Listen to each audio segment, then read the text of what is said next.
저는 지금 중국 란저우에 있습니다. 란저우. 자, 난주 라면으로 유명한 것이죠. 난저우 우육면. 실크로드의 관문이기도 합니다. 서안을 출발한 실크로드의 행렬이 이제 하서주랑을 거쳐서 도낭 그리고 사막 쪽으로 이동해 가는데요. 그 입구가 되는 초입이 난주입니다. 난주. 그리고 지금 보시는 것은 황하입니다. 황하. 황하하면 우리가 중국의 대표적인 강이죠. 중국의 가장 큰 강은 이제 우리가 양쯔강이라고 하는 이제 장강이고 장강. 두 번째로 큰 강입니다.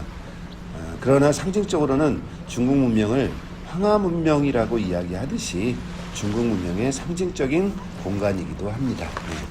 그래서 이 물이 흘러서 한 5,400km, 5,500km 정도 흘러가지고 서해로 나가는 거죠.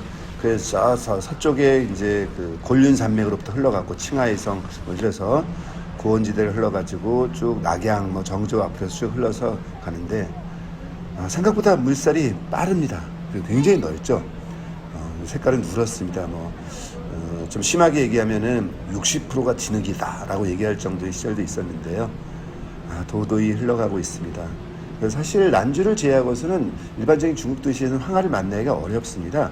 도시로부터 멀리 떨어진 곳을 흐르기 때문에 관광 지역을 갔을 때는 잘 보기 어렵거든요. 근데 난주는 도시를 남북으로 가르고 있는 것이 바로 이 황하입니다. 황하. 그래서 난주의 상징이 황하이기도 하고요. 자, 지금 보고 있는 것은 이제 수차입니다. 수차. 우리 따지면 뭐죠? 흐르는 물을 이용하는 일종의 물레방아에 돌아가는 이제 그런 수차죠. 그래서 이제 황하가 저렇게 물이 흘러가는데 저런 물을 어떻게 주변에 활용할 것인가에 대한 고민들, 농업용수라든지 어떤 관계용수로 써야 되는데 그전에는 그런 아이디어가 별로 없었던 거죠. 근데 이쪽에 계시던 분이 이제 명나라 때, 한 1520년대죠. 명나라 때 이제 호강 지역을 갔다가 수차를 보게 됩니다. 수차. 그래서 저걸 적용해야 되겠다. 그러니까 그때 보신 건 아마 우리 염전 같은 데서 보시면 이렇게 물을 발로 해서 끌어올리는 작은 형태를 보시는 것 같고요. 우리도 그걸 배워서 우리 쪽에 적용을 하기도 했습니다. 조선시대에. 근데 이걸 보고 여기에 맞는 걸 개발하기 시작한 거죠. 그래서 상당히 오랜 시간 동안에 이제 어려움을 겪고 시행착오를 겪다가 드디어 완성을 하는 것이 현재의 모습이고요. 요게 이제 보통 한 10m에서 20m까지 있었다고 합니다. 그래서 많을 때는 한 150여 개 정도가 있었다고 하고요. 저렇게 물이 별로 흐르는 것 같지 않지만 천천히 드는 것 같지만 서서히 물을 끌려 올려서 위에 보시면 이렇게 물이 지나가는 수로가 있습니다. 수로, 나무로 만들어진 수로. 저런 수로들이 쭉 만들어져서 주변으로 전해진 거죠. 그래서 물이 흘러서 이제 밭으로 가기도 하고 논으로 가기도 하고 그래서 상당히 척박한 땅이긴 하지만 그 물을 이용해서 여러 가지 농사에 이용했었던 그런 곳이기도 합니다. 그래서 지금이야 이제 관광지니까 상징적인 모습을 이렇게 해놨지만 사실 저런 것이 한 강 주변으로 150여 개가 있었다고 하면 그 모습도 굉장하지 않겠습니까? 사실은 위에 보이는 것처럼 이렇게 수로를 따라서 쭉 가게 됩니다. 흘러가게 됩니다. 수차. 어떤 발명이 인간의 삶에 굉장히 큰 도움을 준 거죠. 네. 자, 그래서 그 물이 어디로 오나 봤더니 바로 우리 따지면 맷돌 같은 거죠, 맷돌. 이 맷돌을 돌리는 동력으로 사용이 되고 있습니다. 저기 이제 밀을 넣어서 계속 갈고 있는데요. 저렇게 하루에 1000근 정도를 갈았다 합니다. 1000근 정도를. 저 물줄기가 저렇게 흘러서 쭉 오다 보면은 이제 밑에 보시면 이제 이렇게 톱니 같은 것이 돌아가고 있죠. 그걸 돌아가고 하는데 물을 이용하는 것이죠.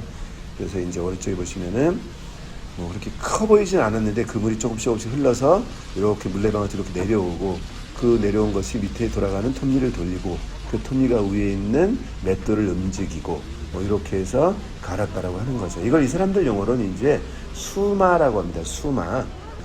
물을 이용해서 간다는 뜻이죠. 그 써있는 기록으로 봐서는 삼국지 시대부터 계속 있었다라고 하고 이런 것들이 실제 쌈성에 굉장히 큰 도움이 됐다라고 하니까 필요는 발명의 어머니였겠죠. 저 황하의 물을 이렇게 이용했던. 그리고 지금은 이제 이런 모습을 만들어 놓고 나서 이제 관광 자원으로 활용을 하고 있죠. 엉성해 보이긴 하지만 지금 봐서는 당대에는 굉장히 쓰임새가 있던 것이었고요. 다시 황하를 봅니다. 뗏목이 하나 떠내려가고 있습니다. 예. 저 뗏목은 양가죽으로 만든 뗏목입니다. 양가죽 뗏목. 아마 이제 여기에 이제 밑으로 흘러가다 보니 커다란 다리가 있는데요. 그 다리가 생기기 전까지는 이 난주에서 남북을 건너갈 때는 뗏목을 이용했다고 합니다. 근데 우리가 흔히 뗏목 하면 나무 뗏목을 생각하는데 보시는 것처럼 산이 좀 척박하죠. 나무가 좀 귀한 지역이에요. 근데 이런 유목민족들은 뭐죠? 양이 되게 흔하죠. 양고기, 양꼬치도 구워먹고. 그러니까 양가죽에 바람을 넣어가지고 이렇게 해서 뛰었다라고 합니다. 그래서 뭐 당시 자신들이 가지고 있는 조건들을 활용해서 가는 거죠. 그래서 사람들이 지금 뗏목 체험을 하는 거예요. 뗏목 체험. 그런 양가죽 뗏목, 양가죽 몇 개를 이어가지고 하는데, 저 같으면 뭐 사실 저게 몸을 맡기고 싶지는 않습니다. 사실 굉장히 좀 불안해 보이는데, 사람들 굉장히 재밌어 하고 있어요. 이제 뗏목 하나당 한 30명씩 타고 있는데, 뗏목 하나당 비용이 뭐 한 90원? 우리 돈으로 뭐한 17,000~18,000원 정도 하니까, 뭐 몇몇 넷이 모이면 좀 할만할 것 같긴 합니다. 네. 그렇게 해서 쭉 뗏목이 흘러가고 있고요. 뭐 이렇게 모타보드도 가고 있습니다. 자, 이 황하는 중국 문명의 대표적인 상징이죠. 이 물이 흘러서 저 남쪽으로 이제 하류 쪽으로 가게 되면은 바로 하류에 있는 비옥한 토지, 하북성, 낙양이라든지 이런 아래쪽에 비옥한 토지의 근원이 되기도 합니다. 아이고, 사람들이 이렇게 딱 타고 가고 있네요. 전 굉장히 불안해 보이는데 그들은 굉장히 즐거워 보이기도 합니다. 구명조끼 하나로 버틸 만큼 뭐 가까이는 이렇게 깊어 보이진 않아요. 저 안쪽은 좀 깊겠지만 이렇게 흘러가고 이 물을 어떻게 백성들의 삶에 이용할 것인가가 바로 치수죠. 치수. 그것이 중국 황제들에게 가장 큰 고민 중에 하나였습니다. 그래서 황하가 이렇게 흐르다 보면은 진흙이 많죠. 그러니까 땅이 굉장히 높아집니다. 그 하상 계수가. 그러다 보니까 자꾸 범람을 하게 되는 거죠.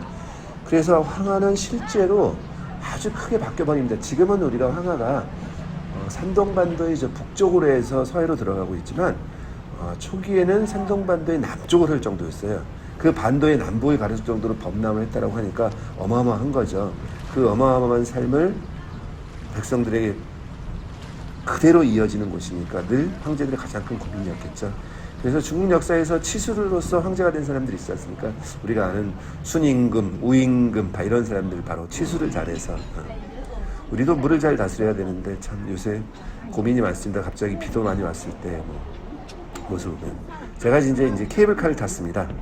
황하를 건너가기 위해서 실제로 제가 황하를 이렇게 건너본 것은 아주 오래전에 정조 낙양 쪽에서 하북성 쪽으로 건너간 적이 있었는데 그때는 황하가 굉장히 넓습니다. 그 거의 7km, 8km 정도 된 다리를 건너갔었는데 오늘은 이제 케이블카를 타고 하늘 위에서 이렇게 건너가고 있습니다. 밖이 이제 뭐 창이 좀 더러워서 누렇게 보이는데요. 저 아래 멀리 보이는 것이 이제 중산교고요. 여기 위로 올라가게 되면 이제 탑이 있는 사찰로 올라가게 됐습니다. 하늘이 굉장히 맑죠. 이 위에 있는 황하의 근원지인 고원이 바로 우리 황사의 발원지이기도 한데 정작 자신들이 있는 지역은 이렇게 맑고 그렇습니다. 아래는 또 역시 색깔이 누렇습니다.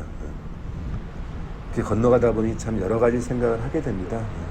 우리는 뭐 중국과 상당히 가까이 있기도 하고 여러 가지 문명 혜택을 같이 누리기도 하고 공유하기도 하는 나라이기도 한데 참 최근에는 이제 관계가 약간 조금 어긋나 있어서 산이 굉장히 항폐하죠. 뭐 남아있는 게 별로 없어요.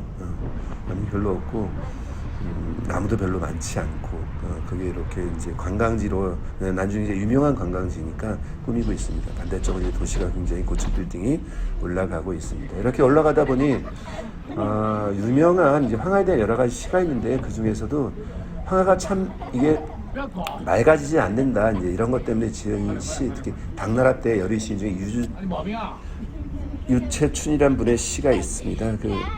아마 최정우 씨 아실 텐데요. 자길승금일 금년로번년 황하청류일 백발흥미연이라. 이게 뭐냐면 이제 어제가 오늘보다 나았는데 올해도 또 지나가면 또 작년이 된다. 황하도 맑은 날이 있으련만 흰머리 거머쥘 까닭이 없네. 뭐 이런 얘기입니다. 그래서 중국말에 황하청류일, 황하 칭유리 그래서 뭐냐면 아무리 기다려도 황하의 물은 100년을 기다려도 맑아지지 않는다는 말이 있습니다. 그러니까 뭘 아무리 오래 기다려도 달라지지 않을 때 그런 어려움을 비유한 말이죠. 요새 우리나라를 보면 늘 그런 생각이 듭니다. 야, 과연 우리가 맑아질 수 있을 것인가. 네, 황하를 건너갔습니다.